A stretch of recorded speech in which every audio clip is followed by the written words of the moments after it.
우리 구주께서 부활하셨습니다. 그는 다시 사셨습니다. 과연 그는 다시 사셨습니다.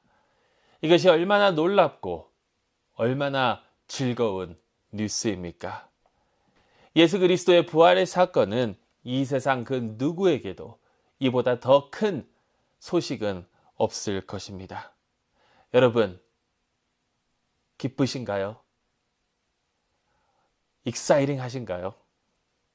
왜냐하면 이것보다 더 우리로 하여금 기쁨을 누리게 하는 소식은 없기 때문입니다. 하지만 우리는 때로 이렇게 겉으로 기쁨을 드러내는 것을 굉장히 어색하게 여길 때가 있지 않습니까? 저도 이해합니다. 개인적으로는 굉장히 내성적인 그러한 성격을 가지고 있어서 겉으로 내 감정을 드러내는 것에 굉장히 어색한 저입니다. 그것뿐만이 아니라 저와 여러분은 다 한국인이기 때문에 겉으로 감정을 드러내는 것보다는 그 감정을 누르고 숨기고 이러는 것을 더 큰 덕목으로 생각하는 우리가 아닙니까? 그것뿐만이 아니라 저는 장로교 목사입니다.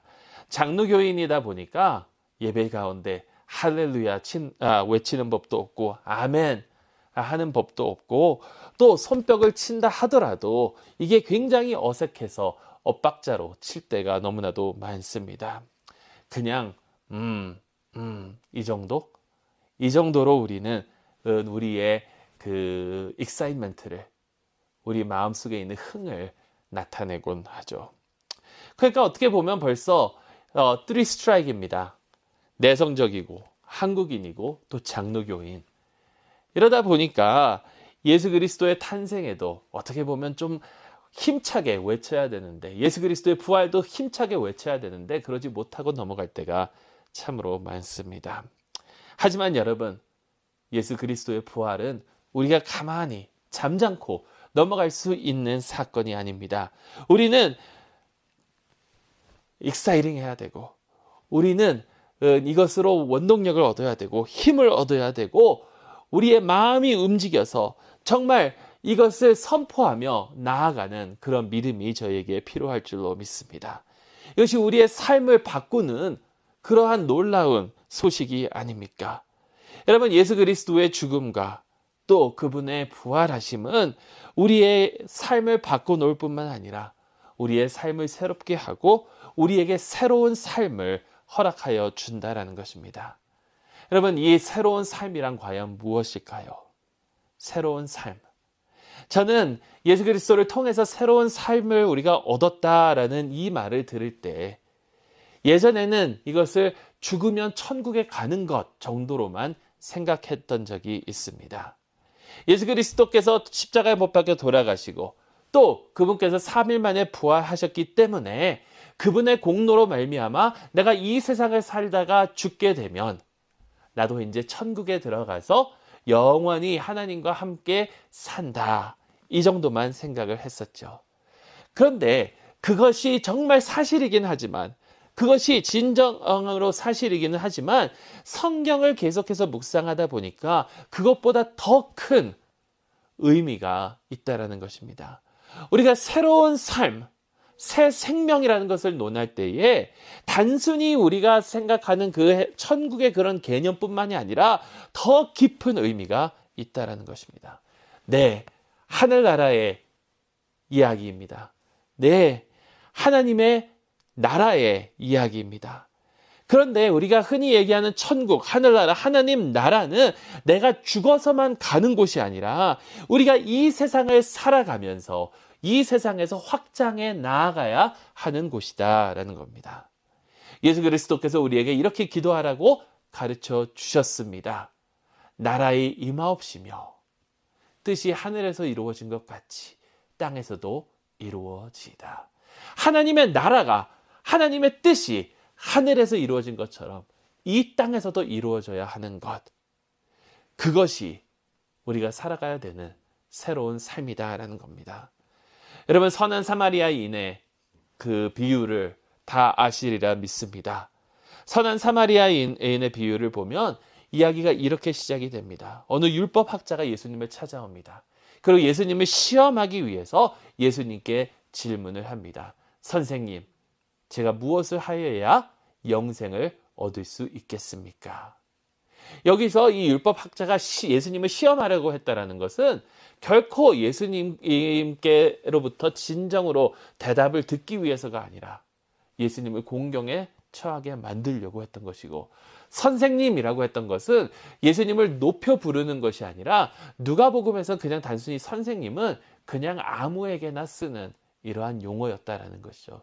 예수님을 진정으로 이 사람이 존중을 했으면 선생님이 아니라 주님이라고 했어야 하는데, 자, 그래서 이 사람이 물어봅니다. 어떻게 해야 되느냐? 이 율법학자는 영생에 대한 질문을 물었습니다. 아마도 이는 죽고 난 다음에 부활의 세계에서 이 영생이란 과연 무엇인가를 예수님께 물었던 것 같습니다.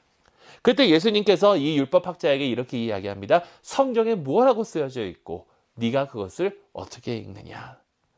율법학자가 대답합니다. 하나님 사랑, 이웃 사랑입니다.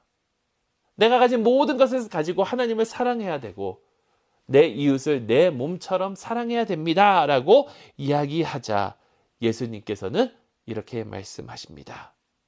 네가 옳게 답하였도다. 이것을 행하면 네가 살리라. 이것을 행하면 네가 영생을 얻을 것이다. 이것을 행하면 네가 천국에 들어갈 것이다. 이것을 행하면 네가 죽고 난 다음에 하늘나라에 갈 것이다가 아니라 이것을 행하면 네가 살리라. 이 율법학자는 영생에 대해서 이야기하고 있지만 예수님은 이 세상의 삶에 대해서 말씀하고 계셨다라는 것이죠. 그러니까 우리가 살아가야 되는 삶은 우리가 죽고 난 다음은 그 영생의 삶뿐만이 아니라 이 세상에서 어떻게 부활을 증거하면서 살아가느냐, 이것이 중요하다는 것이죠. 예수님의 부활은 우리에게 새 생명을 가져다 주었는데 이것은 영적인 그러한 영생뿐만이 아니라 이 세상에서 우리가 지금 이 삶을 어떻게 살아가느냐, 거기에 영향력을 준다라는 것입니다. 이 세상에서 우리는 하나님의 뜻대로, 하나님의 선하신 그 뜻대로 살아야 한다는 것이죠. 자, 그렇다면 그러한 영생의 삶은 과연 어떠한 모습일까요? 여러분, 사복음서에 예수님의 부활의 이야기를 쭉 우리가 살펴보게 되면, 그리고 부활하신 후에 예수님께서 제자들에게 나타나신 그러한 이야기들을 쭉 보게 되면 예수님께서 그들에게 전하는 메시지가 두 가지가 있습니다. 첫째는 무엇이냐면 두려워하지 말라.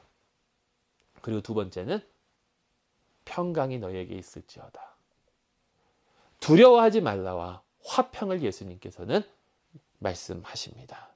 여러분, 어떻게 보면 이 둘은 한 가지의 메시지입니다. 왜냐하면 두려움이 없는 곳에 화평이 있기 때문에, 화평이 있는 곳에는 두려움이 없기 때문에. 그러니까 예수 그리스도를 통해서 하나님께서 주시는 우리의 새 삶은, 새로운 삶은 평강의 삶이다라는 것입니다. 그리고 우리는 이 평강을, 하나님의 평화가 없는 곳에 나눠야 한다는 것이죠. 이 평화라는 단어는 헬라어로는 에레네, 히브리어로는 샬롬입니다. 이것은 단순히 다툼이 없고 싸움이 없는 것을 뜻하는 것이 아니라 모든 것이 조화롭고 평안하고 안전하고 잘 살고 연합되고 사랑되고 회복이 되어 넘쳐나는 이 모든 개념을 다 가지고 있다는 것이죠. 그러니까 여러분, 누군가가 병이 들어서 아프다면 그것에는 평화가 없습니다. 누군가가 가난해서 먹지 못한다면 거기에는 평안이 없습니다. 누군가가 외롭다면 거기에는 평안이 없습니다. 누군가의 마음이 상처를 입었다면 거기에는 평화가 없다라는 것입니다. 그런 곳에서 우리는 하나님의 평화의 전도자로 이 새 생명을 살아가야 한다라는 것이죠. 이 부활절 메시지를 준비하면서 여러 주석을 찾아보니까 이런 글이 있더라고요. 예수님의 부활을 증거하는, 예수님의 부활을 사실로 증명하는 그러한 방법이 과학적인 방법이 아니었더라고.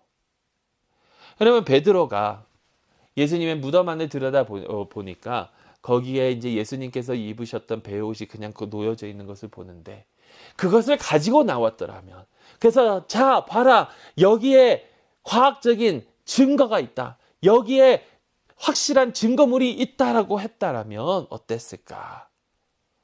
그런데 예수님의 부활의 사건은 그것으로 통해서 전해지는 것이 아니라, 예수님의 부활의 사건은 그 부활을 목격한 제자들이 증거하는, 그들의 삶으로, 그들의 증언으로, 그들의 말로 증거하는 그 테스트모니 때문에, 그 간증으로 인해서 이 세상에 알려졌다라는 것이죠.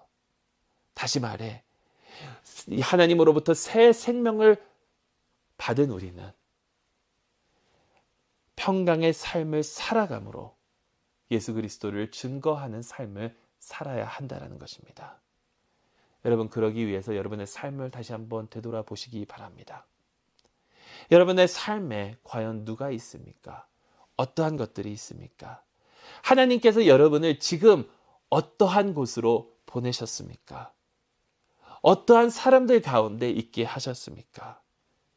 그것에 혹시 아픔을 당하거나 괴로워하거나 슬픔에 잠긴 사람이 있거나 고쳐져야 되는, 회복돼야 되는 것들이 과연 있습니까?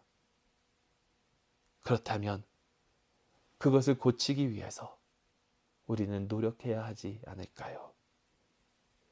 여러분, 우리가 그곳에서 주님의 평화를 나누기 위해서 무엇을 할 수 있는지 한번 생각해 보시기 바랍니다. 어떻게 보면 매우 간단합니다. 전화 한 통이 될 수도 있고, 격려하는 카톡 메시지 하나가 될 수도 있습니다. 혹은 러시아, 우크라이나 그 전쟁을 위해서, 거기에 난민들과 고난받는 사람들을 위해서 모금 운동을 하는 것일 수도 있습니다. 스스로 목소리를 내지 못하는 자들의 목소리가 되어줄 수도 있고요. SNS에 올바른 글, 누군가를 판단하는, 비판하는 그런 글이 아니라 사랑으로 진리를 말하는 그런 글로 사람들에게 정의의 메시지를 전할 수도 있고, 내 하루, 1년 중에 하루 일당을 통해서, 일당을 기부하면서 이 세상에 굶주림에 허덕이고 있는 사람들을 위한 일이 될 수도 있습니다. 여러분, 무엇이든지 우리가 우리의 삶 가운데, 우리가 놓여져 있는 이 위치에서 작은 일을 할 때에 그것이 하나님의 평화를 가져다 오는 것을 잊지 마시고 행하며 나아갈 수 있기를 간절히 소망합니다. 2022년 부활절, 우리는 예수 그리스도를 통해서 새 생명을 받았음을 다시 한번 기억합시다. 예수 그리스도의 부활을 여러분 믿으신다면, 예수 그리스도께서 정말 여러분들의 구주이시라면, 그 사실은 우리가 단순히 이 세상 우리 마음대로 살고 죽어서 천국 가는 그 티켓, 그 보험이 아니라 우리가 이 세상에 하나님의 평강을 위해서 살아야 되는 그러한 하나님의 부르심임을 다시 한번 깨달으시고, 하나님의 나라가 이 땅에 임할 수 있도록 여러분들의 위치에서 이 귀한 삶을 살아갈 수 있기를 간절히 소망합니다.